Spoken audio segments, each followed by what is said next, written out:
नमस्कार दोस्तों, स्वागत है आपका एक और छोटी सी कहानी के साथ। उम्मीद करती हूँ ये कहानी आपको जरूर पसंद आएगी।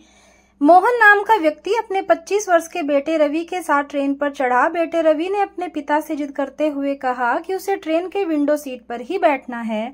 वह बच्चों की तरह जिद करने लगा। जो व्यक्ति विंडो सीट पर बैठा था उसने रवि की हरकतें देखी और मोहन से बोला, भाई साहब, आपका बेटा इतनी जिद कर रहा है तो आप मेरी जगह पर इसे बैठा लें।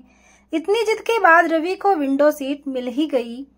अब वह खिड़की के बाहर देखते हुए आनंद ले रहा था।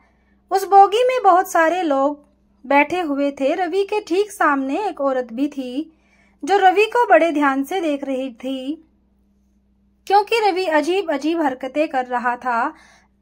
जैसे जब भी ट्रेन चलती तब रवि अपने पिता से जोर से चिल्लाते हुए कहता, पिताजी देखिए तो पेड़ कैसे चल रहे हैं, यहाँ तो बड़े बड़े बिल्डिंग भी चल रहे हैं। ट्रेन जैसे चलती वह ऐसे बातें ही किया करता था। महिला ने सोचा कि रवि की मानसिक स्थिति ठीक नहीं है, लेकिन वह उसके पिता को इस बारे में कैसे बात करती। उसे एक सही मौके का इंतजार था कि किसी तरह वह रवि की मानसिक स्थिति के बारे में मोहन से बात कर सके।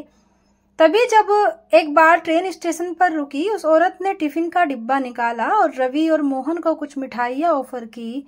बातों बातों में उस औरत ने मोहन से कहा कि आप अपने बेटे को किसी अच्छे डॉक्टर के पास लेकर क्यों नहीं जाते, इसकी मानसिक स्थिति ठीक नहीं लगती। मैं एक अच्छे डॉक्टर को जानती हूँ, यदि आप कहें तो आपको उस डॉक्टर का फोन नंबर दे सकती हूँ। मोहन थोड़ा मुस्कुराया और उस औरत की तरफ देखते हुए बोला, मैडम, मैं अपने बच्चे को अभी डॉक्टर के पास से ही लेकर आ रहा हूँ। यह बचपन से अंधा था। 25 साल से इसने कुछ भी नहीं देखा था। आज इसे नई आंखें मिली है।